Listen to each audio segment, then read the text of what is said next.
అమ్మమ్మ మీకు green tea. ఇది ఎలా చేశారు? మీకు నచ్చినట్టుగానే చేశాను. నేను టీ గురించి మాట్లాడటం లేదు. మీరు ఫామ్ హౌస్ నుండి రేపు రావాలి కదా. ఉన్నట్టుండి ఈరోజు ఎందుకు వచ్చారు? అది కూడా ఇంత రాత్రి టైంలో. అమ్మమ్మ, మన ఫామ్ హౌస్లో ఒక వింతైన జంతువు ఉంది. అది అక్కడ మేకలన్నిటిని చంపేసింది. మేమందరం చాలా భయపడ్డాం, అందుకే వెంటనే వచ్చేసాం.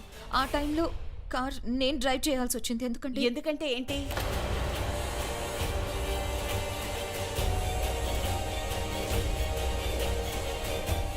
ఎందుకంటే ఆ టైంలో అందరూ కాస్తంత తాగున్నారు. అందుకే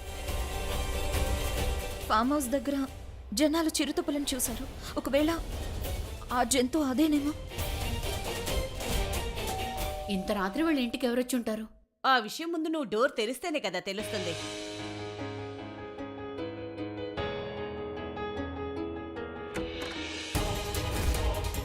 హిట్ అండ్ రన్ కేసు విషయంలో మీతో కొంచెం మాట్లాడాలి. ఏమంటున్నారు?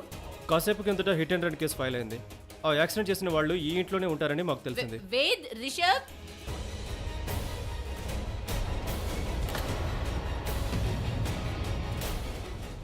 బావగారు, తను అడ్డు తొలగించుకునే దారి దానికదే నడిచి వచ్చినట్టుంది. ఆ కార్ని ఎవరు డ్రైవ్ చేశారు? నేను ఆ కార్ని నేనే డ్రైవ్ చేశాను. హిట్ అండ్ రన్ కేసులో మిమ్మల్ని అరెస్ట్ చేస్తున్నాం. ఒక నిమిషం, మీకు ప్రాబ్లం ఏంటి? ఏం చేస్తున్నారు మీరు? ప్లీజ్. తనుజ, నేను నిన్ను ప్రాణాల కోసం ప్రాధేయపడ్డాను, కాళ్ళ మీద పడ్డాను, కాపాడమన్నాను. కానీ నువ్వు నన్ను అక్కడ చావుమని వదిలేసి వెళ్ళిపోయావు. ప్రతి ఒక్కరికి సమయం వస్తుంది. ఇప్పుడు నీకు టైం వచ్చింది. అందరికన్నా ముందు నేను నిన్నే చంపుతాను. అతి భయంకరంగా చంపుతాను. చావు రూపమే మారిపోతుంది తనుజ. చావు ఇలా కూడా ఉంటుందా అనిపిస్తుంది.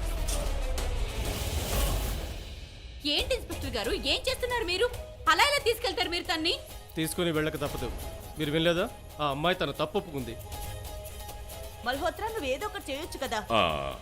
కానీ పిన్ని గారు, ఈ టైంలో మనకు బెయిల్ ఎక్కడ దొరుకుతుంది? బెయిల్ రేపు ఉదయం వస్తుంది. కోర్టు ఓపెన్ అయ్యేదాకా ఆగాలి. ఇన్స్పెక్టర్ గారు, మీరు ఇది హిట్ అండ్ రన్ కేసు అని చెప్పారు కదా. సరే, అయితే యాక్సిడెంట్ అయిన వ్యక్తి ఇప్పుడు తను ఇక్కడ మా ఇంట్లోనే ఉంది. మీరు తనతో మాట్లాడి తన రిపోర్ట్ తీసుకోండి. సరే, అయితే తను పిలవండి. ఒకవేళ ఆవిడ కంప్లైంట్ ఇవ్వను అంటే మేము తన్ని వదిలేస్తాం. అపరంజితని తొందరగా పిలవండి. అమ్మమ్మ, ఆవిడకి నిద్ర వస్తుందంటే మందిరిచ్చాను, ఆవిడ నిద్రపోతున్నారు. అవును అవును, నిజమే అమ్మమ్మ, నేను కూడా చూశాను. ఇప్పుడు అప్పటి నిద్రలో ఉన్నారు. ఆవిడ నిద్ర లేచాక మాకు తెలియజేయండి. కానీ అప్పటి వరకు ఈ అమ్మాయి మా కస్టడీలో ఉంటుంది. తను తీసుకురండి.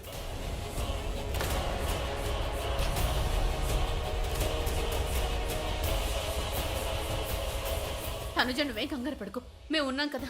మేము నీకేమీ కానివ్వము. ఇక్కడే నిలబడి ఉన్నావేంటి? తను నీ భార్య. రిషబ్ పెళ్లి చేసుకొని తీసుకొచ్చావు నువ్వు. ఎట్టి పరిస్థితుల్లో తను కాపాడడం నీ బాధ్యత. వెళ్ళు, తన్ని తీసుకురా.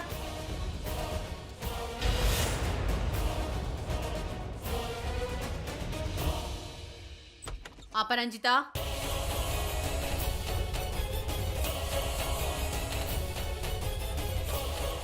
అపరంజిత, నిద్రలే. అపరంజిత, నిద్రలే. లే. మోహిని, నువ్వేం చేస్తున్నావు? మందుల ప్రభావం వల్ల తను బాగా నిద్రలో ఉంది, లేవలేదు. ఒకవేళ తను నిద్రలేస్తే పోలీసు వాళ్ళకి చెప్దాం అనుకున్నాను. ఏం మాట్లాడుతున్నావు? నువ్వు రాత్రే కదా యాక్సిడెంట్ అయింది. నువ్వు తను నిద్ర లేపితే మత్తులో అపరంజిత ఇదంతా తనూజ కారణంగా జరిగిందని చెప్తే అప్పుడేం చేస్తావు? ఎందుకు అలా ఎందుకు చెప్తుంది? తనుజ కావాలని చేసిందా? పొరపాటున జరిగింది కదా. మోహిని, శాంతించు. ఇదిగో చూడు, నేను రేపు ఉదయం వెళ్లి తనూసుని జైలు నుండి విడిపించుకొస్తాను. అపరంజిత నిద్రలేచాక మనం తనకు అర్థమయ్యేలా చెప్పి ఈ ప్రాబ్లంని పరిష్కరించుకుందాం. అప్పోని ఇప్పుడే నిద్రలేస్తే మనకు చాలా ప్రాబ్లం అవుతుంది. పైగా తను ఎలాంటి మనిషి నీకు బాగా తెలుసు కదా. తను పడుకోనివ్వు. పద. అబ్బా, పద.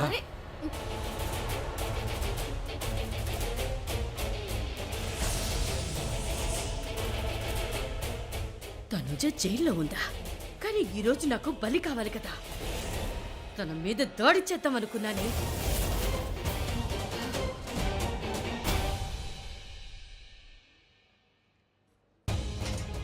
ఇన్స్పెక్టర్ గారు, యాక్సిడెంట్ అయిన వ్యక్తిని మేము మా ఇంటికి తీసుకెళ్ళాం, తనకి ట్రీట్మెంట్ చేయిస్తున్నాం.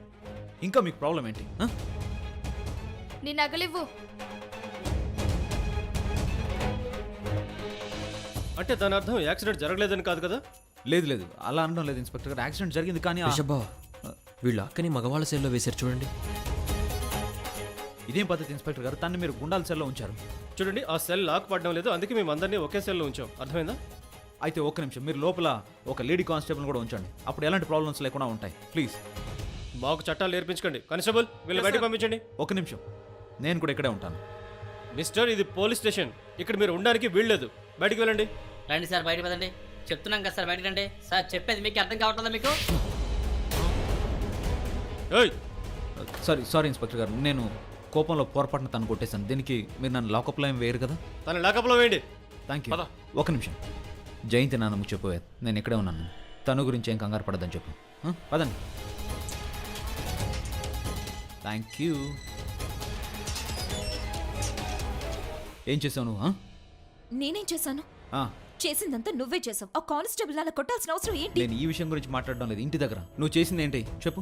ఇన్స్పెక్టర్ గారు వచ్చి కారు ఎవరు డ్రైవ్ చేస్తున్నారు, ఎందుకు చేశారు అని అడిగినప్పుడు నువ్వేం చెప్పావు? నోరు మూసుకొని ఉండలేవా? మౌనంగా ఉండలేవా? సరే, నువ్వు నోరు తెరిచి చెప్పావు. ఒకవేళ చెప్తే ఏం చెప్పాలి? నేను డ్రైవ్ చేయట్లేదు, కారు వేరే వాళ్ళు నడిపిస్తున్నారు, దానికి అదే గుద్దేసుకున్నాను, ఏదో ఒకటి చెప్పొచ్చు కదా. అలా ఎలా చెప్తాను రిషి? కార్ నేనే డ్రైవ్ చేస్తున్నాను కదా, మరి అబద్ధం ఎలా చెప్పగలను? నువ్వెలా అబద్ధం చెప్పగలవు? నిజమే, నువ్వెలా అబద్ధం చెప్పగలవు? అయినా ఇప్పుడు జరగాల్సింది ఏదో జరిగిపోయిందిలే, మనం ఏం చేయగలం? సరే, పద మనం ఇక్కడ కూర్చుందాం. హాయ్ స్వీటీ, మీ ఇంటైనా ఏంటి?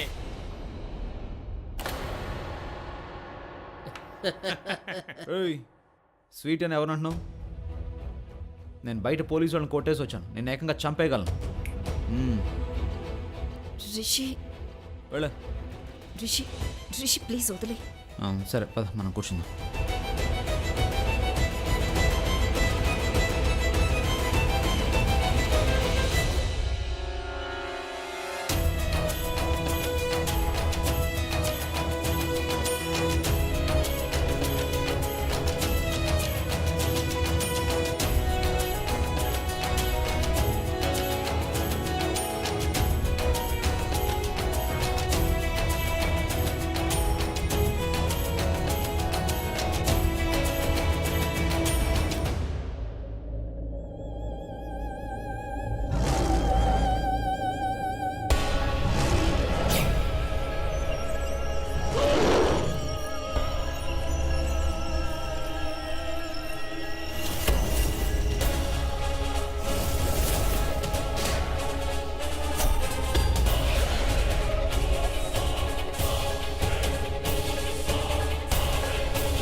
గన్నెందుకు షూట్ చేసావు? జంతువు, ఎక్కడైతే జంతువు ఉంది. ఇదేమన్నా అడవా జంతువు రావడానికి? నిజంగానే ఇక్కడైతే జంతువు ఉంది సార్.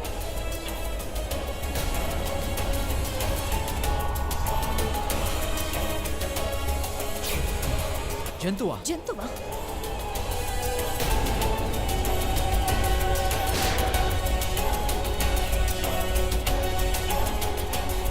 ఏ మీరు షూట్ చేయకండి, లోపలికి వద్దాం. ఏం చేస్తున్నారు మీరు? జాగ్రత్తగా షూట్ ఆగాగు, చేసుకో. ఇక్కడికైతే జంతువు వచ్చింది.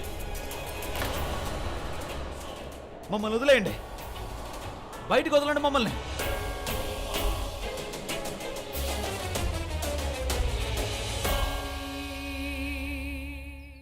ఓహో, లాయర్ గారు, మిమ్మల్ని లాయర్గా ఎవరు చేశారు? ఒక బెయిల్ కూడా ఇప్పించలేరా మీరు? 25 నిమిషాలు, కేవలం 25 నిమిషాలు టైం ఇస్తున్నాను మీకు. ఈ లోపు కనుక మా పిల్లలు రిషబ్ ఇంకా తనూజ ఇద్దరు మా ఇంటికి రాలేదంటే చూడండి, అప్పుడు మీరు జీవితంలో నల్లకోటు వేసుకోలేరు. అదిగో చూడండి, వచ్చారు తల్లిదండ్రులు. ఆయన తండ్రి ఇంకా ఈవిడ తల్లి. రాత్రంతా ఏసీలో నిద్రపోయారు, పిల్లలేమో అక్కడ లాకప్లో ఉన్నారు. మల్హోత్రా వాళ్ళు నీ పిల్లలే కదా? ఏంటి పిన్నిగారు? ఏంటంటావేంటి? మల్హోత్రా నువ్వు ఏదో ఒకటి చేయొచ్చు కదా. ఈ విధంగా ఎందుకు జరగనిచ్చావు మల్హోత్రా శ్రీవాత్సవ్? ఎందుకు జరగనిచ్చావు? రేపేమో వ్రతం ఉంది, కానీ కొత్త పెళ్లి కూతురు జైల్లో ఉంది. అలాగే పనికిరాని భర్త రిషబ్. వాడి వల్ల ఈ తప్పు ఎలా జరిగిందో తెలియదు, కానీ నిన్న రాత్రి వాడు తన భార్య కోసం నిజంగా చాలా మంచి పని చేశాడు. వాడిని చూసి కాస్తైనా నేర్చుకో. నేను తిడితేనే వాడు ప్రయోజకుడయ్యాడు. మిమ్మల్ని మాత్రం ఎంత తిట్టినా సరే అసలు ఉపయోగమే లేదు. వాడి మీద మాత్రం ప్రభావం చూపించింది. నిన్న రాత్రి కానిస్టేబుల్ చెంప పగలగొట్టాడు. ఎంత మంచి పని చేశాడో చూడండి వాడు. అదిగో బెల్ మోగింది. వెళ్ళు, త్వరగా వెళ్ళి తలుపు తీ.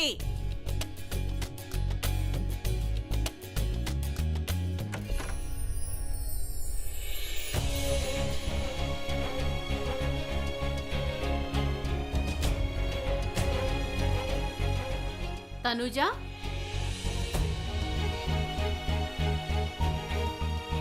బాగుంది, చెప్పు. వాళ్ళు తన కారణంగా జైలు నుండి బయటికి వచ్చినట్టు హత్తుకుంటుంది చూడండి.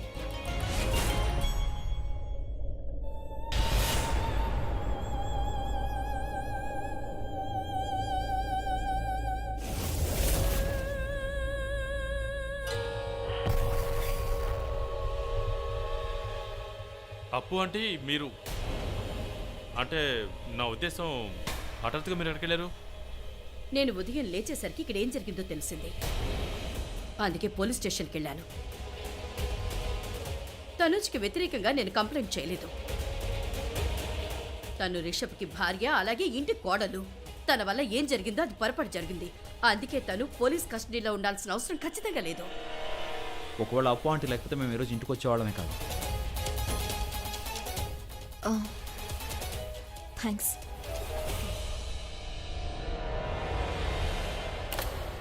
మల్హోత్రా, నువ్వు నీ భార్యని లవ్ చేసి పెళ్లి చేసుకున్నావు కదా? కాస్త మంచమ్మ ఎవరినైనా చూడాల్సింది. తనే దొరికిందా? పిన్ని గారు ఇక చాలా ఆపండి. నిన్న రాత్రి తప్పించుకున్నావు తనుజ, కానీ ఎప్పటి వరకు? నువ్వు ఎప్పటి వరకు తప్పించుకుంటావు? అమ్మ తనుజ, నువ్వు బానే ఉన్నావు కదా?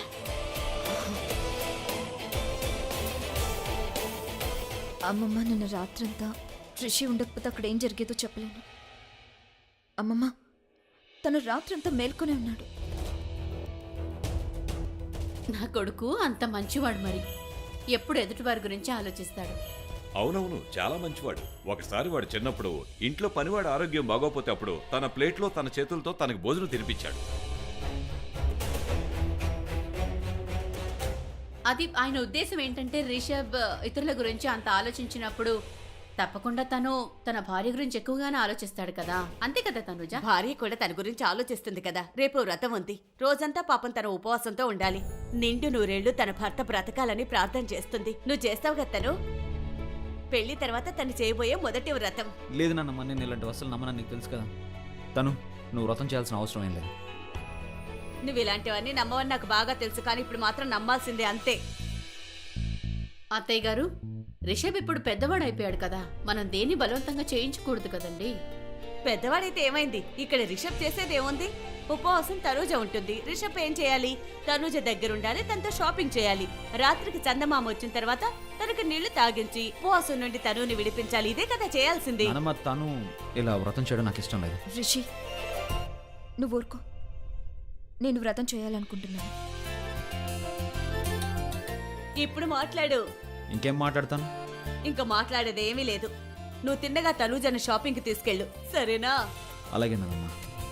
Good bye. తనుజ, నువ్వు వెళ్ళి బట్టలు మార్చుకొని రామ్మా.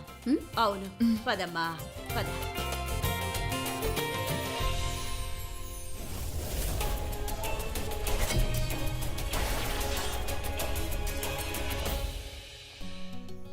తనుజ, ఇక నేను వెళ్తాను తల్లి.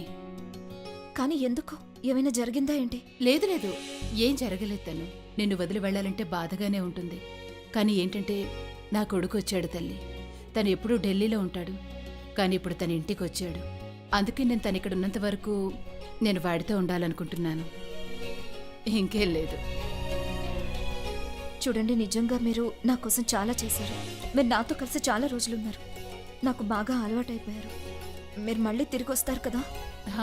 తప్పకుండా వస్తాను. నీకోసం వస్తాను.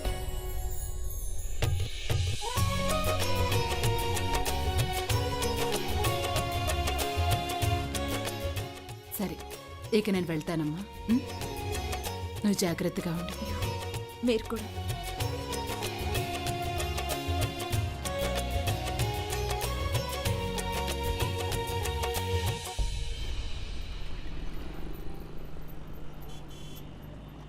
చాలా బాగా నటించావు నువ్వు వ్రతం చేస్తానని. డ్రామా చేయాల్సిన అవసరం ఏంటి నీకు? రిషి ప్లీజ్, వ్రతం చేయటం డ్రామా ఏం కాదు. కానీ మన దృష్టిలో డ్రామాని. మన పెళ్ళే కాదు డ్రామా అని నీకు తెలుసుగా. అయినా మన పెళ్ళి నిజమైనా కూడా అప్పుడు కూడా ఇదే చెప్పేవాడిని. అన్నీ నకిలీవే కదా. నకిలీ నకిలీ నకిలీ అన్నీ నీ దృష్టిలో నకిలీయే. అలాగా? నీ దృష్టిలో నిజమేంటి? ఆ, నా ఉద్దేశం ఏంటంటే, అవును జయంతి అమ్మమ్మ దృష్టిలో నిజమే కదా. ఇంట్లో చాలా చాలా విషయాలు జరిగాయి. నేను అవుననంటే ఆవిడ సంతోషంగా ఉంటారు అనుకున్నాను, అందుకే అవునని చెప్పాను అంతే. కానీ నీ దృష్టిలో మన పెళ్ళి నాటకమే కదా. క్లియర్గా తెలుసుకోవడానికి అడుగుతున్నాను అంతే.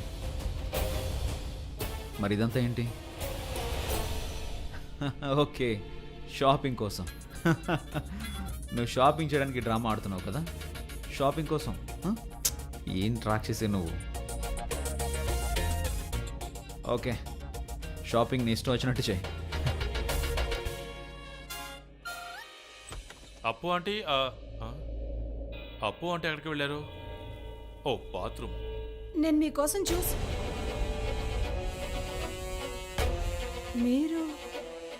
మీరు ఇక్కడేంటండి? ఉండకూడదా?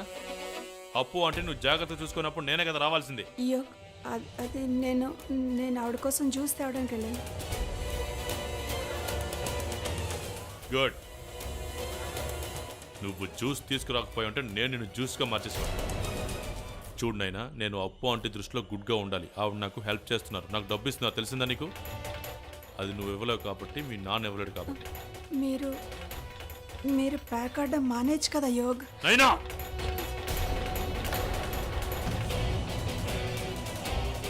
చూడు, నేను మీ నాన్న డబ్బులతో ఆట అనేది అర్థమైందా? ఇటువో, వెళ్ళు, బయటికి పో.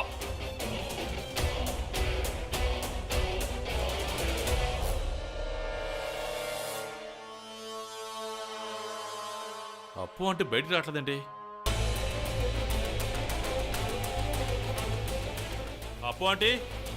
అప్పు అంటే నేను యోగ్ని. అప్పు ఆంటీ,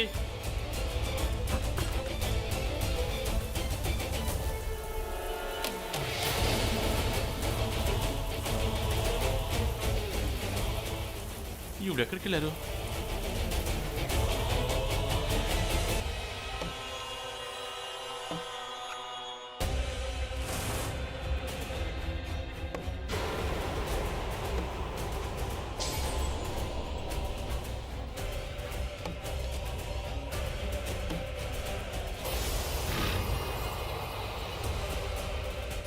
ఏదో వింత శబ్దం వస్తుంది, నీకు వినిపించిందా?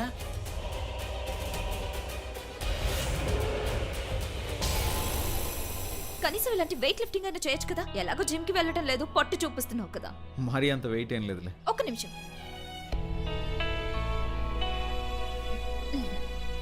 అయిపోయిందా? వెళ్దాం. వెళ్దాం. బాబు ఒక నిమిషం, నీ పెళ్ళయిందా? లేదు కదా. పొరపాటును కూడా చేసుకోకు.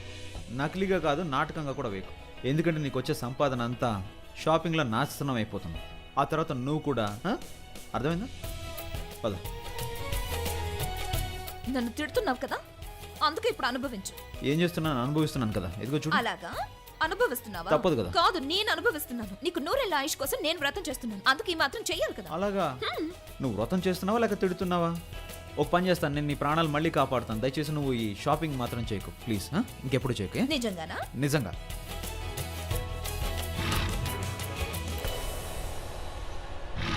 పారిపోండి, పారిపోండి! ఏదో జంతువు వస్తుంది! పారిపోండి! ఏదో జంతువు వచ్చింది! పారిపోండి! పారిపోండి, పారిపోండి, కాపాడండి! కాపాడండి, కాపాడండి! ఏదో జంతువు వస్తుంది! కాపాడండి! ఏదో జంతువు వస్తుంది!